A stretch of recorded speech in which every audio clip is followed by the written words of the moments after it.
Mesdames et messieurs, merci de votre fidélité. Vous êtes les bienvenus dans ce journal que nous ouvrons par le sommaire. L'armée guinéenne a 62 ans. La célébration a eu lieu ce dimanche dans plusieurs garnisons du pays. Des moments pour rendre hommage à nos soldats dont les exploits sont reconnus et salués à travers le monde. Et puis des efforts se poursuivent en faveur de la paix en Guinée. Plusieurs acteurs de la société civile étaient à Wanindara dans la commune de Ratoma.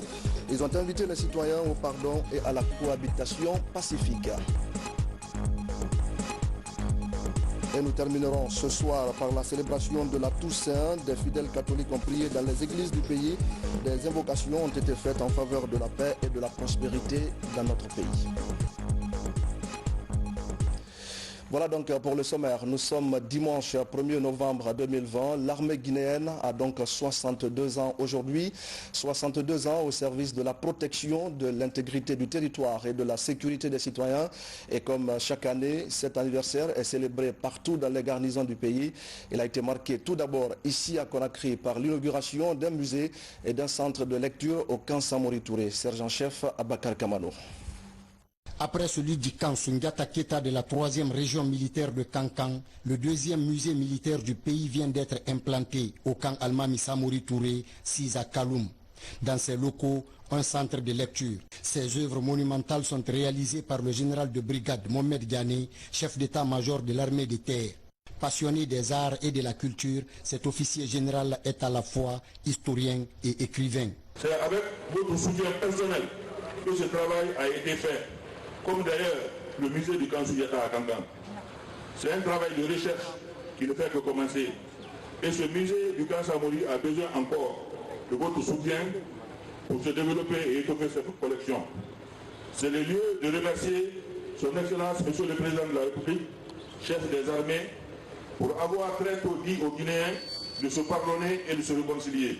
La mise en œuvre de ces projets donnera à coup sûr une visibilité aux exploits de l'armée guinéenne, renforcera les liens entre les armées et différents publics spécialisés. À l'occasion de la célébration de l'an 62 de la création de l'armée guinéenne, le ministre d'État chargé des affaires présidentielles, ministre de la Défense nationale, entouré de son homologue de la sécurité et de la chaîne de commandement militaire, a procédé à l'inauguration du dit musée et du centre de lecture.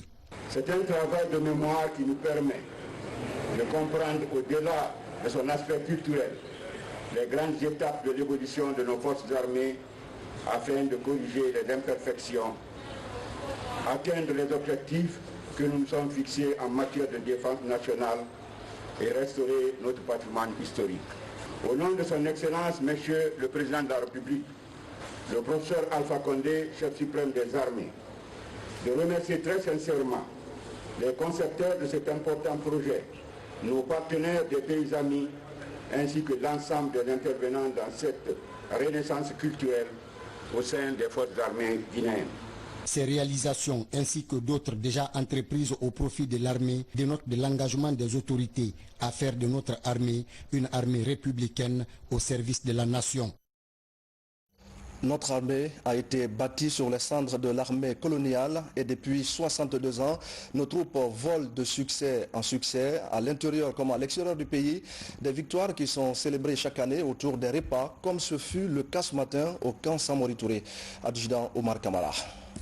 L'armée guinéenne a célébré ce 1er novembre la fête anniversaire de sa création. Ici, au mess des officiers du bataillon du quartier général Bekije, les autorités militaires se sont massivement mobilisées pour prendre part à cette fête. Une occasion mise à profit pour renforcer la fraternité d'armes entre les compagnons d'armes à travers ce repas de corps. Le bataillon du quartier général, qui a l'insigne honneur de vous recevoir aujourd'hui, a été créé depuis le temps colonial avec la vocation de la compagnie de transit de Guinée. À cette époque, l'actuel bataillon de quartier général avait pour nom le camp général Mangin, avant d'être rebaptisé le 7 avril 1959 au nom du camp Almami Samori Touré. C'est le lieu pour le commandement du BQG de magnifier toute notre gratitude au président de la République, commandant en chef des armées, qui, à travers le ministre d'État chargé des affaires présidentielles, ministre de la Défense nationale, le chef d'état-major général des armées, ne cesse d'apporter tout son soutien aux différentes unités de la capitale et celles de l'intérieur du pays pour mener à bien leur mission.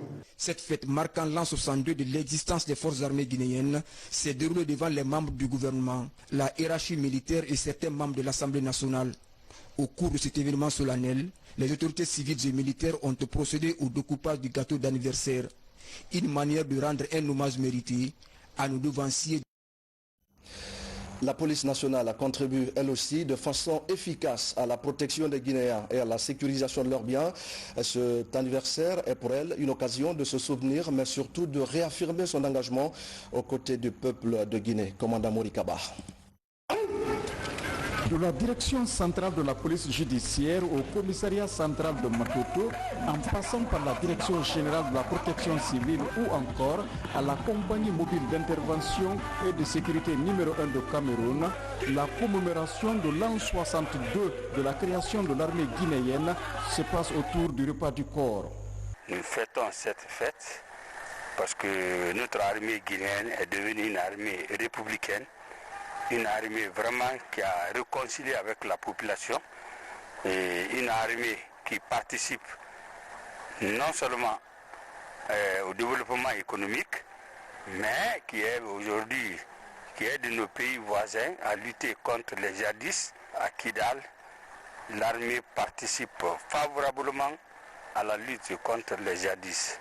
Donc c'est pourquoi aujourd'hui nous sommes très heureux vraiment de fêter avec l'armée. Et quand on dit l'armée, c'est la défense, mais on dit service de défense et de sécurité.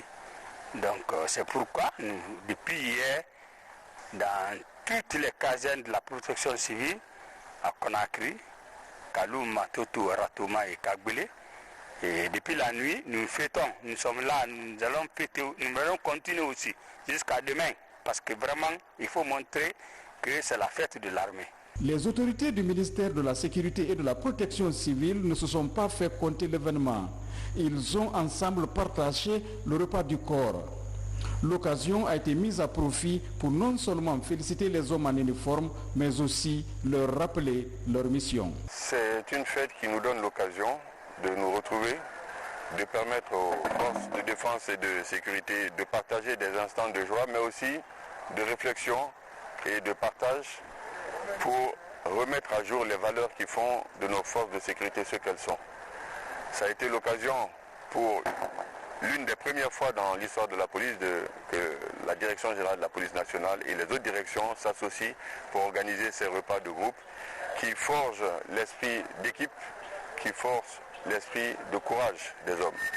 Et nous avons profité de ces instants pour partager avec eux et rappeler le message du chef de l'État lorsqu'il est passé dans les différentes unités et de leur rappeler tous les efforts qui sont faits pour leur permettre d'être des forces au service de la nation avec des messages de circonstance par rapport au contexte particulier que nous vivons en leur demandant de faire preuve de discernement et de toujours respecter les consignes.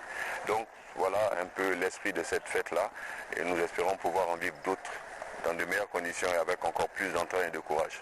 Aujourd'hui, la manière dont on maintient l'ordre en 2021 n'est pas la même que celle en 2000 ou en 1990. Les menaces sont différentes, le contexte est différent et les outils sont différents. Il appartient à ces hommes-là, en fonction des directives qui leur sont données par leur hiérarchie, de prendre en compte toutes ces données pour faire le meilleur possible, assurer le meilleur possible la sécurité des biens et des personnes. Et c'est ce rappel incessant que nous faisons. La pédagogie, c'est la répétition.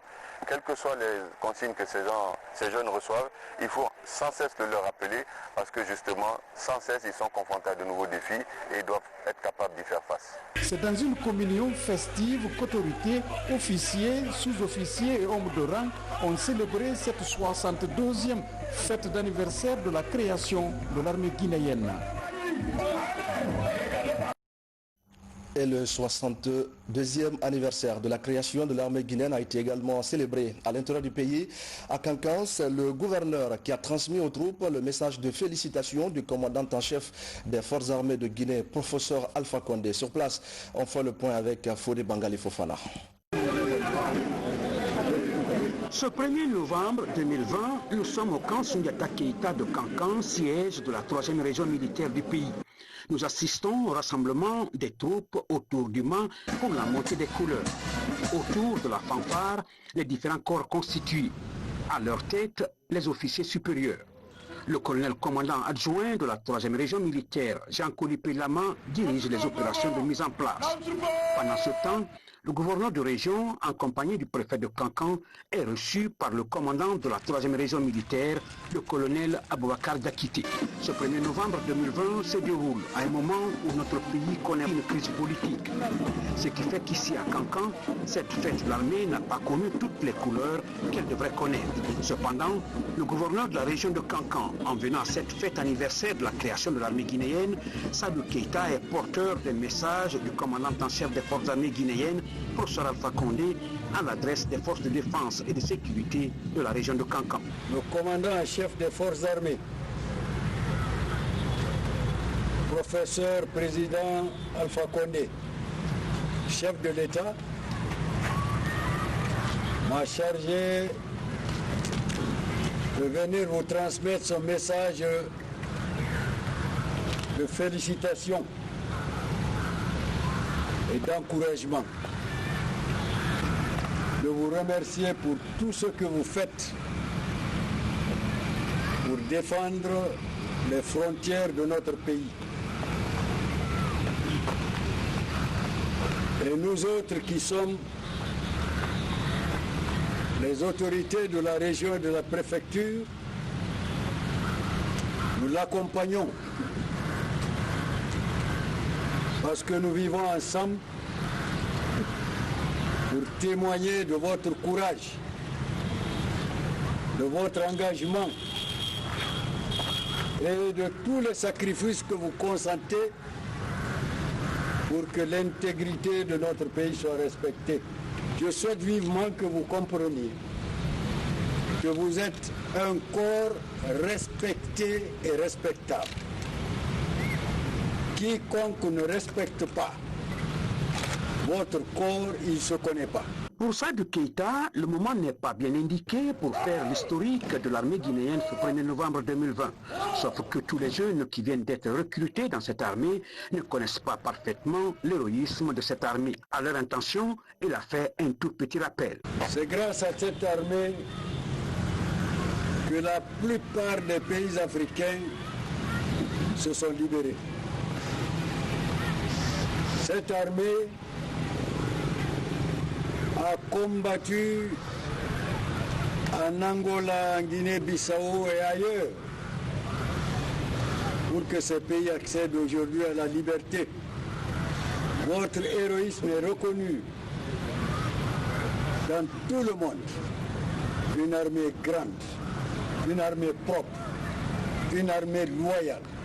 Bref, une armée qui a intégré totalement les formes positives de la perfection. Enfin, le gouverneur Sadou Keïta dira que les anciens sont porteurs de beaucoup de leçons. Ils sont porteurs d'enseignements et de comportements. Pour cela, il a exprimé le souhait que les jeunes emboîtent les pas de ces anciens et qu'ils les respectent.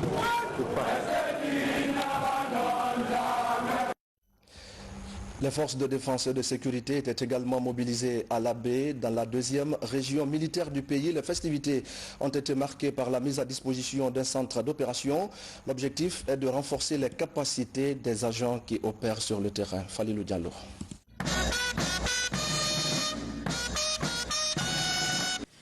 Depuis un certain temps, les festivités du 1er novembre à l'Abbé sont synonymes d'inauguration, de remise d'infrastructures sociales de base et de modernisation des conditions de travail de la troupe dans cette 2e région militaire du pays.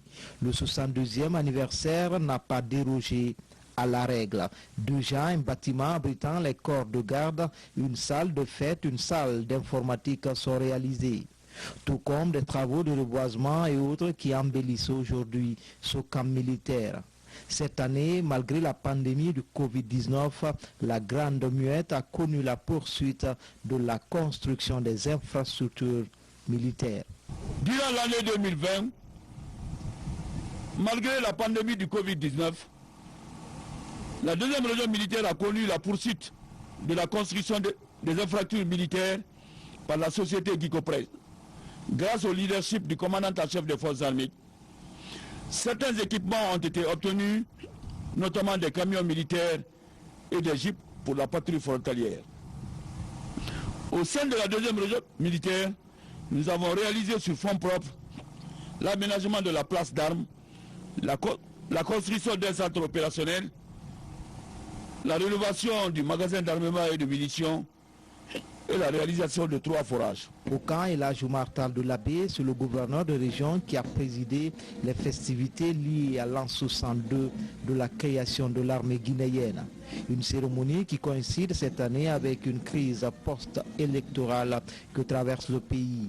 Moment choisi pour rappeler aux forces de défense et de sécurité leur rôle républicain dans la préservation de la paix et de la cohésion sociale dans le Labé. Vous voir aujourd'hui au service de ce peuple pour le maintien de sa paix, pour le maintien de sa sécurité contre toute violence, il n'y a pas meilleure réponse à donner à ce peuple que ce que vous avez su démontrer. Soyez davantage engagés, je le dis avec conviction, que cette liberté, cette paix, elle sera préservée à tout prix. Vous avez été réquisitionné pour ce travail. Je vous y engage davantage à ma qualité de représentant de Monsieur le Président de la République. Comme il est de coutume pour chaque cérémonie de prise d'armes, la parade militaire, la revue des troupes et les discours martiaux meublés, les festivités du 62e anniversaire de la création de l'armée guinéenne le 1er novembre 1958, le tout arrosé par le repas de corps. Et puis c'est dans un contexte particulier que les forces de défense et de sécurité se sont retrouvées à Mamou. Les soldats ont rendu hommage à leurs camarades tombés sur le champ d'honneur. Le gouverneur a traduit pour l'occasion les encouragements du chef de l'État. Il a ensuite présenté ses condoléances aux familles des victimes des violences post-électorales. Je voudrais profiter de cette occasion pour dire d'abord que nous avons vu le président de la République dans les hôpitaux de Conakry, en train d'aller les voir, s'enquérir de leur santé. Et c'est avec regret que nous avons vu les images. Mais le président, avec compassion, il est venu, il les a aidés et il va les aider. Et voilà pourquoi nous sommes extrêmement heureux de constater qu'à Mamoun, ici, particulièrement à Mamoun, il n'y a pas eu de troubles. Mais je profite de cette occasion pour souhaiter mes condoléances à tous les cadres de l'armée, policiers, militaires, gendarmes qui ont été blessés ou bien qui ont été tués dans des conditions souvent atroces. Malgré tout cela, les soldats sont restés sereins, ils ont observé le devoir du soldat, ils ont été à la hauteur et finalement,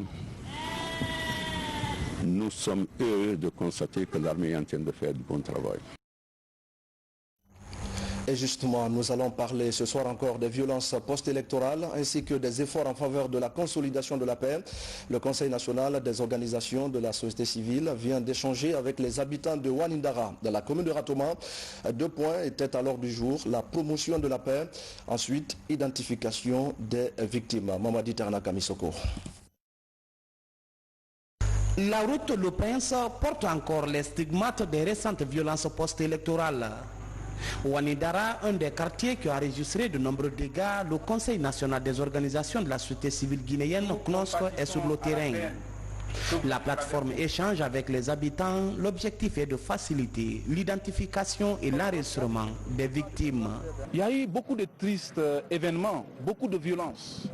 Le Guinéen aujourd'hui, à travers ces violences, se regardent comme des ennemis. Ceux qui ont l'habitude de vivre ensemble se voient aujourd'hui comme des ennemis entre eux. Le CNOSC a pris l'initiative de venir identifier l'ensemble des violences enregistrées sur le terrain. Parce qu'aujourd'hui, les partis politiques, chacun se rejette les responsabilités et les bilans sont donnés de part et d'autre de façon contradictoire, différente des réalités du terrain. Alors nous ne pouvons pas en tant que société civile et interface entre les acteurs politiques et entre les citoyens et le gouvernement, nous ne pouvons pas rester assis. À Ouanidara, sages, jeunes et femmes adhèrent à la démarche. Les messages de paix et de vivre ensemble véhiculés ont permis de libérer la parole. Le quartier se montre désormais engagé à tourner cette page sombre. Mamadou Djamba, qui a perdu un enfant dans les violences, donne l'exemple en prônant la paix. Nous ne voulons pas qu'on fasse les choses pareilles dans notre pays. Vraiment, nous voulons qu'on fête ensemble. Nous sommes les mêmes pères, même mères. Nous tous, nous sommes fils d'Adam et Hav. Pourquoi on fait les choses pareilles à Ouanidara? Moi, ici, avec le côté des Soso et les forestiers, c'est moi là-bas, à Ouanidara. Vraiment, ils sont nombreux, ils sont entourés. Tout. Ils n'ont pas dit que nous sommes des forestiers, nous sommes des Soso. Ils sont tous chez moi. Chaque matin, ils viennent là-bas, ils amènent leur pain, ils nous donnent, c'est-à-dire, ils nous demandent condoléances. Donc, pourquoi nous, on fait les choses pareilles? C'est pas bon. L'appel que j'ai à donner à mes frères religieux, quels que soient chrétiens, protestants et témoins de Jéhovah, simplement que Guinéens et Guinéennes, donnons-nous la main, on fait la citoyenneté. La citoyenneté avant tout. Si on met la Guinée devant, on peut trouver la solution. Cette action d'identification des victimes pilotée par le Conseil national des organisations de la société civile va toucher l'ensemble des zones récemment affectées par les échauffourées. Après les populations, les mêmes assises se feront avec les forces de défense et de sécurité. Il est question d'établir une base de données fiable qui pourrait guider l'État et les partenaires pour d'éventuelles assistances. Au même moment, des initiatives se multiplient pour soulager les victimes de ces violences. Une délégation du Bureau national de la jeunesse du RPG Arc-en-Ciel était dans certaines familles. Partout, la délégation a insisté sur le pardon et sur la cohésion sociale. Le point avec Younoussa Tawel Kamara. Ils sont responsables et membres du Bureau national de la jeunesse du RPG Arc-en-Ciel. Ils se mobilisent pour rendre visite à quelques citoyens blessés lors des événements douloureux survenus dans certains quartiers de Conakry au lendemain de l'élection présidentielle du 18 octobre. Tout a commencé dans cette concession de la Cité de l'Air sur l'axe aéroport Bambeto. Ici, la délégation du parti rencontre les victimes et leurs parents. Il s'agit de compatir à leur douleur et remonter le moral en leur remettant des enveloppes symboliques. Si aujourd'hui nous recevons cette délégation pour présenter vraiment leur compassion par rapport à ce qui nous est arrivé, nous sommes ravis, nous sommes contents. Nous remercions infiniment la délégation. Ensuite, cap sur les autres quartiers de la haute banlieue de Conakry, notamment Matoto, Sangoya et Lansana Barrage. Partout, dans les familles des victimes, la délégation a mis un accent sur le pardon, le vivre ensemble et la culture de la non-violence en vue de préserver la quiétude sociale dans le pays. Nous avons jugé utile de commencer à rendre visite dans certaines familles pour voir les blessés, ceux qui ont été agressés et les constructions qui ont été une fois caillassées par les cailloux, pour nous rendre compte de tout ce qui s'est passé pendant les récents événements qui se sont passés dans la commune de Matoto surtout, pour voir les jeunes, voir également les malades, quel est leur état. C'est pourquoi nous avons organisé cette visite et de Dabondé jusqu'à Anta pour voir les différentes familles qui ont été touchées suite aux récents événements. C'est un devoir également aussi citoyen, socialement, passer dans les différentes familles qui ont été agressées pour aller les consolider, remonter le moral. D'abord, c'est notre patrie. Nous sommes tous Guinéens. Ça ne sert à rien de s'agresser pour des raisons politiques. Parce que c'est la loi qui va gérer sur tout le monde. Les prochains jours, ces membres du Bureau national de la jeunesse du RPG Arc-en-Ciel comptent se rendre dans les autres quartiers de la capitale pour des salutations d'usage. Merci Younoussa Tawel Kamara. Nous allons maintenant prendre la direction de Farana pour parler du plan de développement local. Avec certaines réformes, ce plan a permis la construction de plusieurs infrastructures dans la commune urbaine. Plus de 300 millions de francs guinéens ont été investis dans ces travaux. Ansoumane Toumani Kamara. Sur les deux rives du fleuve Niger, la commune urbaine de Farana compte 12 quartiers et 12 districts ruraux pour une population estimée cette année à 100 000 habitants. Depuis sa prise de fonction, le nouveau conseil communal a actualisé un plan de développement local qui est en phase avec les préoccupations des populations. Parmi les réalisations d'intérêt communautaire, ce centre de santé dans le quartier Tonkolonko, l'un des plus populeux de Farana. C'est l'une des 4 infrastructures faites par Anafik dans la commune urbaine. La population, ils étaient dans le besoin. Pour tout Farana, il n'y avait que 2 centres de santé urbains. Le 3e centre, Tonkolonko, est un grand quartier. Il y a Tonkolonko 1, Tonkolonko 2, plus maintenant les villages et les secteurs qui sont à côté. Donc aujourd'hui, tous les matériels, tous les médicaments que nous disposons au centre de santé à l'heure là, pour le moment c'est la mairie qui a tout financé. Sur le plan de la gouvernance, les efforts fournis par le nouveau conseil communal de Farana ont permis de limiter les évasions fiscales. De nombreux contrats ont été renégociés avec certains prestataires de services. La mairie a aussi financé le nettoyage et le dépannage de 456 lampadaires solaires pour l'éclairage public. Au grand marché de Farana, avec l'appui des fils du terroir, un forage avec système de pompage solaire est en chantier. 2 blocs de latrines avec 10 cabines sont mis à la disposition des marchands et de leurs clients. Au marché de Farana, ici, nous avons, rien que des tables, nous avons 1671 tables, 256 boutiques et 147 conteneurs. Donc la commune a essayé d'aménager un petit parking, même si l'espace manque, mais il y a un petit parking qui est en cours d'aménagement qui longe l'hôpital régional de Farana qui sera bientôt mis à la disposition de l'ensemble des usagers du marché. Le chantier de construction de la nouvelle maison des jeunes de Farana ne connaît pas d'arrêt depuis le début des travaux. Un don du président de la République et sur fonds propres de la commune, la jeune équipe de la mairie a aussi à son actif d'autres infrastructures comme ce pont qui relie la commune urbaine à la localité de Yerawa. C'est que l'année 2019, au-delà des financements que nous avons reçus de la part de l'ANAFIC, les recettes que nous avons mobilisées dans notre PAI, il était prévu de faire quelques ponts.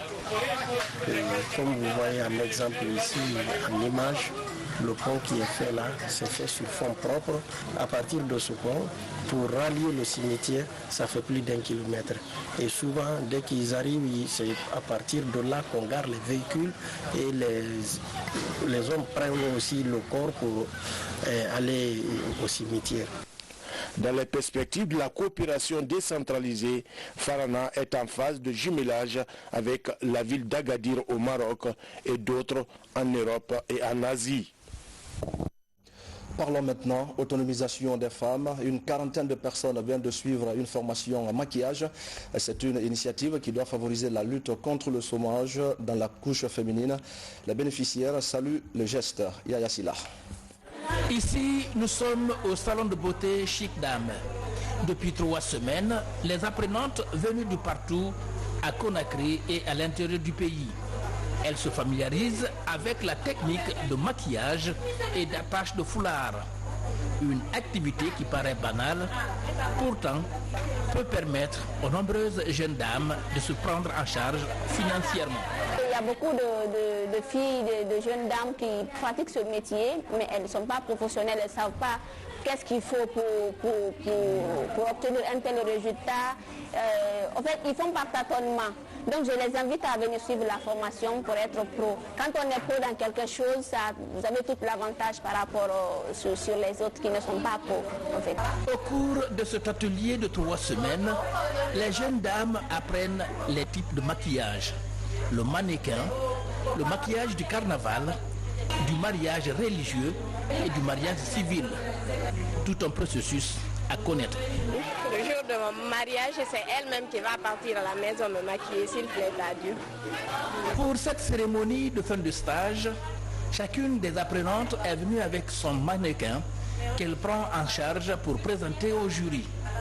La fin de formation est sanctionnée par une attestation. Les premières de chaque type de maquillage bénéficient d'un cadeau symbolique. Au début, d'abord, je faisais le maquillage, c'était pas du tout bon. Et en 3 semaines, j'ai pu réaliser que moi aussi, je peux faire quelque chose et devenir une pro. Résolument engagée à accompagner les femmes, l'organisatrice de stage prépare déjà la 2e édition. La Maison Chic Dame compte aller vers les structures d'appui à l'autonomisation des femmes afin d'ouvrir l'éventail de formation à plusieurs femmes. Un mot de religion avant de se quitter, je le disais au sommaire, les fidèles catholiques ont célébré ce dimanche la Toussaint, une commémoration qui rend hommage à tous les martyrs de l'église. À la paroisse Saint-Augustin de Taouya, en plus des prières, les fidèles ont lancé les travaux d'extension de leur église. Bernard Tonguino.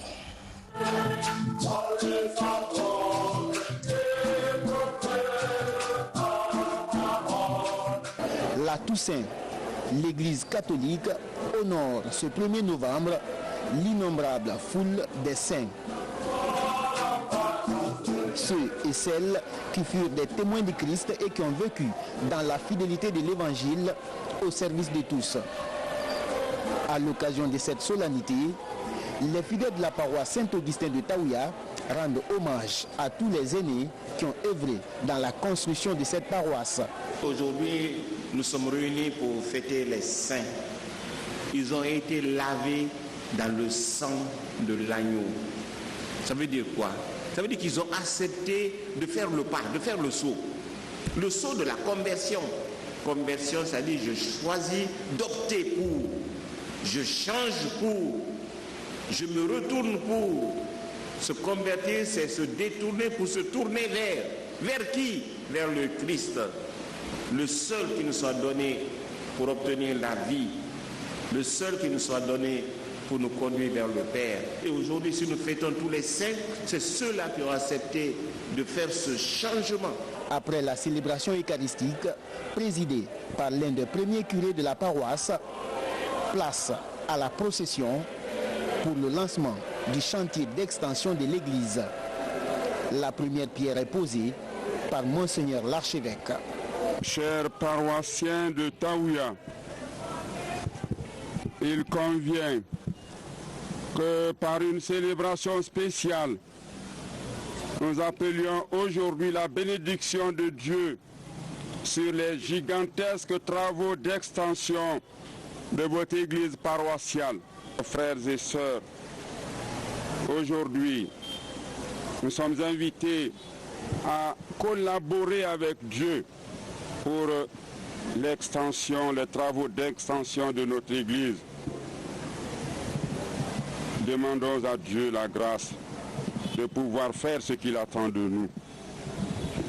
Demandons aussi à Dieu la grâce de susciter, que nous arrivions à susciter plus de générosité dans cette paroisse et en dehors de cette paroisse, parce que Dieu est le Père de tous les hommes, pas seulement le Père d'une paroisse, mais de tous les hommes.